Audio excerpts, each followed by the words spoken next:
Welcome to Dynamic Foundry Group. I'm Sandeep Kulkarni. Welcome you all to this new small video section. Today's topic is effective way of cold start in Foundry. Cold start करने का सहज और आसान तरीका, इसके ऊपर हम आज बात करने जा रहे हैं। एक क्वेश्चन एंड आंसर सेशन के तहत ये वीडियो हम बना रहे हैं। एक क्वेश्चन पूछा था मिस्टर विनय देसाई कोल्हापुर से, और बहुत सारे अलग अलग कॉन्ट्रीमन जिन्होंने इसके बारे में कई बार मुझसे बात की थी। तो क्वेश्चन था how to operate cold start furnace और how to operate cold start furnace effectively. तो इसी क्वेश्चन को लेके आज हम ये क्वेश्चन आंसर सेशन के तहत एक वीडियो बनाने जा रहे हैं। Most of the foundries are running in for 12 hours or 16 hours a day shift because of less load or because of capacity constraint or order constraint। और कई बार ये होता है कि फाउंड्री 24 घंटे की जगह 12 घंटे, 8 घंटे या 16 घंटे चलाने के बावजूद उन्हें कोल्ड स्टार्ट करने की जरूरत पड़ती है। फर्नेस को कोल्ड स्टार्ट करना पड़ता है क्योंकि 12 घंटे चलाने के बाद फर्नेस आप बंद करते हो और फिर दूसरे दिन सुबह उसे शुरू करते हो। कई लोग पावर इलेक्ट्रिसिटी का जो एडवांटेज है नाइट शिफ्ट में, उसके लिए सिर्फ नाइट चलाते हैं, दिन में बंद रखते हैं। तो कहीं ना कहीं एक गैप बन जाता है। इस गैप के बाद जब आप फर्नेस शुरू करते हो, कोल्ड स्टार्ट करते हो, तो ये ऑब्जर्व रहता है हमेशा कि आपका पावर कंजम्पशन पहले हीट में बहुत ज्यादा बढ़ जाता है, जो कि 900 से लेके 1100 या 1200 kWh पर टन भी आपको आ जाता है। तो इस मुश्किल से कैसे निकले, इस मुश्किल को कैसे हल करें, इसके ऊपर आज हम बात करने जा रहे हैं। It is very much not feasible as it is directly increases the cost of production, and hence these people are always looking for some a solution or some alternative way to overcome this issue or to reduce overburden of first heat power। तो पहले heat का जो additional access power है उसे कम करना या उसे reduce करना, ये एक उनके लिए चैलेंज होता है, और उसी चैलेंज को लेके आज हम ये वीडियो बनाने जा रहे हैं।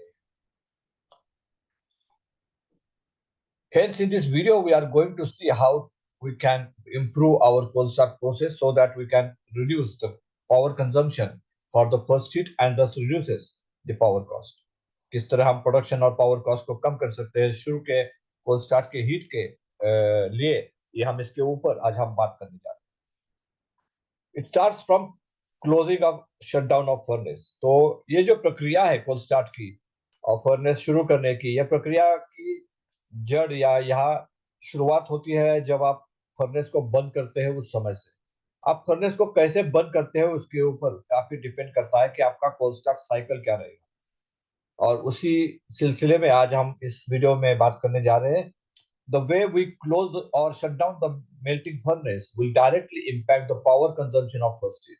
तो हम पहले हीट का जो पावर कंजम्पशन है उस किसके ऊपर डिपेंड रहेगा? तो ये डिपेंड रहेगा कि आप अपनी आखिरी हीट के बाद फर्नेस को किस पोजीशन में या किस सिचुएशन में बंद करते हो, कैसे बंद करते हो, उसके ऊपर ये सारी चीजें डिपेंड रहेगी। However, it is advisable to run the furnace 24 hours and reduce number of cold start to reduce the thermal shocks to the lining and to get lesser cost to increase lining life।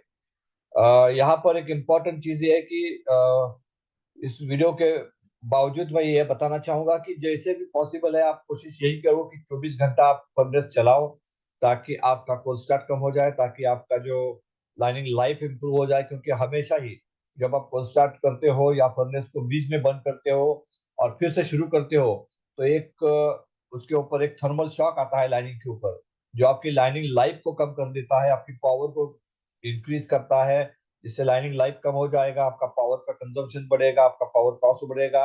इसलिए जितना भी possible है आप कोशिश ये कीजिए कि 24 घंटा फर्नेस को चलाइए, कोल्ड स्टार्ट को अवॉइड कीजिए।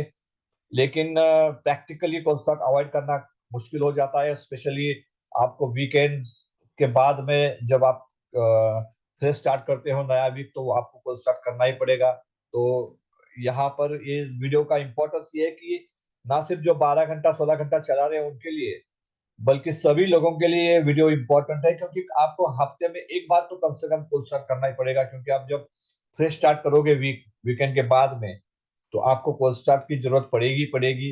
इसलिए इस वीडियो को आप आखिर तक देखिए और बहुत क्लोज से देखिए, ताकि आपको कुछ बेसिक इंफॉर्मेशन यहाँ से मिले, कुछ गाइडलाइंस मिले, कुछ टिप्स मिले, जिससे आप अपना जो कोल्ड स्टार्ट हीट का जो पावर कंजम्पशन है उसे कम कर सकते हैं। तो ये बात आती है कि आप फर्नेस को कैसे क्लोज करते हो, कैसे शट डाउन करते हो।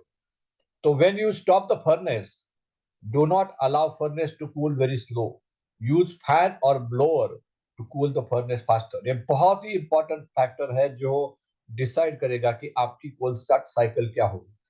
अगर आप फर्नेस को धीरे से कूल करते हो, या फिर हम बोल सकते हैं कि एयर कूल्ड करते हो, या फिर हम बोल सकते हैं कि नॉर्मल जो कूलिंग है, कूलिंग रेट जो नॉर्मल चल रहा है उसके ऊपर कूल करते हो, तो वो स्लो कूलिंग हो जाता है। और जब स्लो कूलिंग हो जाता है तो ये बहुत मुश्किल में आपको डाल देता है, इससे आपका खतरा बढ़ जाता है। क्योंकि जब जब भी फर्नेस स्लो कूल हो जाएगी तो ये क्या हो गई, बेसिकली जब भी फर्नेस स्लो कूल हो जाएगी उसमें आपको बड़े बड़े जो बड़े बड़े डेप्थ वाले क्रैक्स मिलेंगे, और ये क्रैक्स बहुत डेंजरस होते हैं।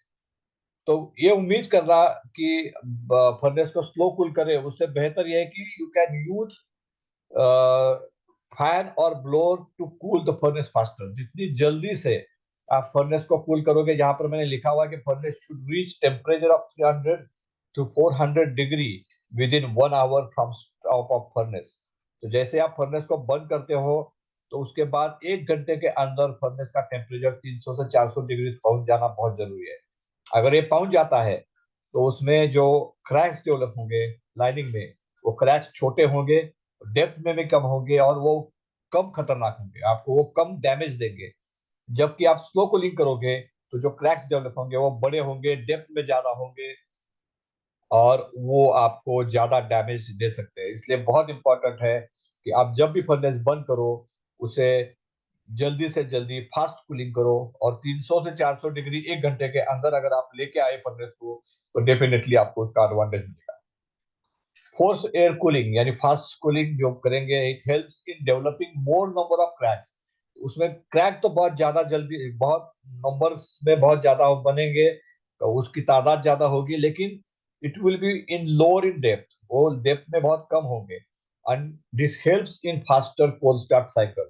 जब वो डेप्थ में कम होंगे, लेकिन ज्यादा तादाद में होंगे, लेकिन डेप्थ में कम होंगे, तो वो ज्यादा बड़े नहीं होंगे, छोटे होंगे, तो क्या करेंगे, आपकी कोल्ड स्टार्ट साइकिल को फास्टर रन करने में आपकी सहायता करेंगे, मदद करेंगे।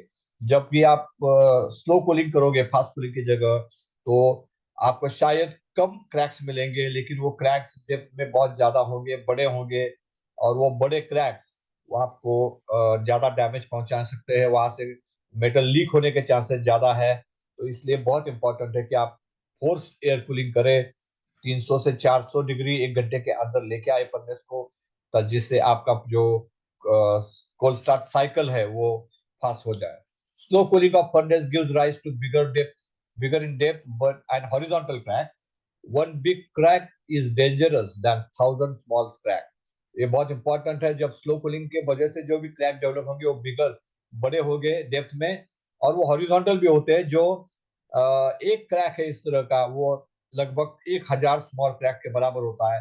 तो इतनी ज्यादा उसकी इंटेंसिटी होती है, इतनी ज्यादा उसकी डेंजरस वो होता है। उसके वजह से हमें ध्यान रखना है कि किसी भी तरह हमें फर्नेस को फास्ट कूल करना है, स्लो कूल नहीं करना है। Small cracks will avoid metal penetration through lining, लेकिन ये जो बड़े क्रैक्स है, जो हॉरिजॉन्टल क्रैक्स है, डेप्थ में बिगर साइज के क्रैक्स है, वो मेटल पेनिट्रेशन को बढ़ावा देंगे, मेटल पेनिट्रेशन को हेल्प करेंगे, जिससे आपका जो कोल्ड स्टार्ट साइकिल है आपको लंबा खींचने में खींचना खींचना पड़ेगा, और इससे आपका पावर कंजम्पशन बढ़ेगा।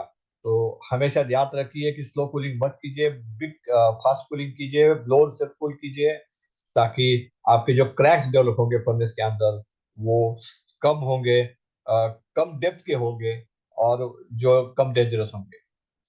Cold start furnace cold start cycle जो हम जिसके हम बात कर रहे हैं, इसके बारे में हम बात करेंगे।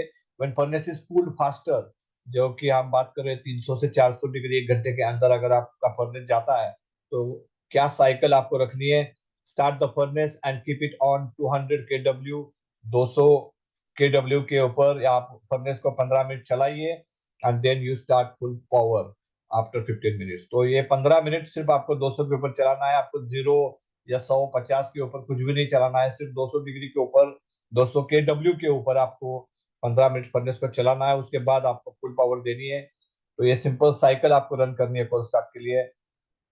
Every cold start heat must be taken not more than 20% of excess time.